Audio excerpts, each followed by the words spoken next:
आगे राजधानी जयपुर से बड़ी खबर जान लीजिए। भजन लाल कैबिनेट की महत्वपूर्ण बैठक हुई और डेमोग्राफी और दंगा प्रभावित क्षेत्रों को लेकर चर्चा की गई। डेमोग्राफी संतुलित होनी चाहिए। जोगाराम पटेल ने कहा, डेमोग्राफी को लेकर सरकार को कानून लाना चाहिए। अगर कहीं दंगा होता है तो अशांत क्षेत्र इसे घोषित किया जाएगा। डिस्टर्ब एरिया घोषित करने के लिए 3 साल की लिमिट है और डिस्टर्ब एरिया घोषित होने से पहले पूरी जांच होती है। तो डेमोग्राफी को लेकर इस मीटिंग में चर्चा हुई है। इसके अलावा भी तमाम महत्वपूर्ण फैसले जिस पर बातचीत हुई है, चर्चा की गई है। क्यों आपने जरूरी समझा ऐसा बिल लाने के लिए? राजस्थान में ऐसा क्या हो गया है सोशल डेमोग्राफिक्स में कि आपको ये बिल लाना पड़ा?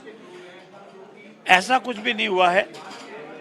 सामान्यतः सरकार हर तरह से अपने आंख नाक कान खुले रखती है। नहीं, पर क्या बिल के प्रावधान क्या है?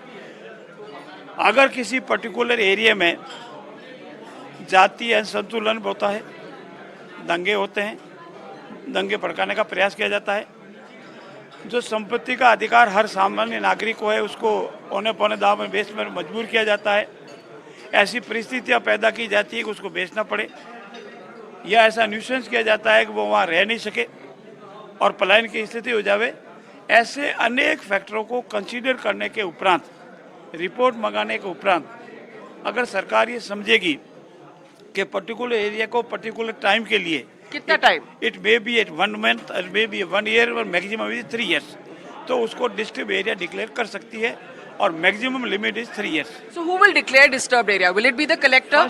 First it is a report collect by the एक एजेंसी एंड इन द नियमों में जो भी है रूल्स, वी फ्रेम है रूल्स, सामान्यतः डीएम होगा उसका डिस्ट्रिक्ट एरिया को डिक्लेयर करने का अधिकारी। इसमें सर पीनल प्रोविजन भी है। Now what is the penal provision? What crime can you commit under this act कि आपको 3 साल या 5 साल का सजा मिलेगा? Anybody repeat the crime again and again, what crime?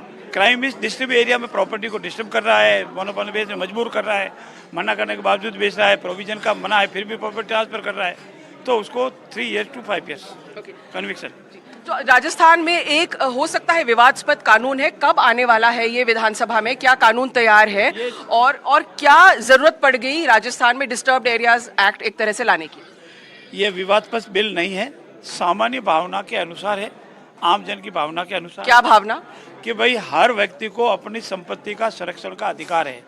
आप ऐसी कोई परिस्थितियां पैदा नहीं करें कि मुझे मजबूर होकर वो बेचना पड़े, या मैं वहाँ से पलायन करूं, या दंगा भड़काऊं, या एक समुदाय विशेष का लोकेटेड एरिया कर दूं। राजस्थान सरकार की मंशा क्या है? क्यों ला रही है बिल? मतलब सिंपल सा सवाल है। आम आवाम को संपत्ति का अधिकार सुरक्षित रहे, राजस्थान शांत प्रदेश है वो रहे, इन सभी फैक्टर को ध्यान में रखते हुए प्रोटेक्शन के तौर पर इस बिल को लाने का विचार किया। क्या खतरा है? सोशल कहीं डेमोग्राफिक्स बदल रहे हैं क्या? ये खतरा अगर ऐसा कानून नहीं हो तो फिर खतरा बनने की संभावना है।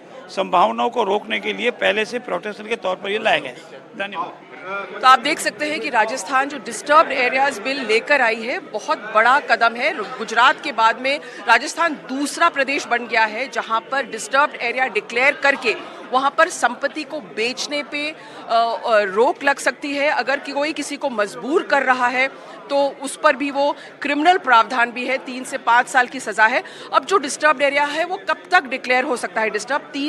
3 साल तक डिस्टर्ब हो सकता है, उसके बाद में उसका रिव्यू होगा।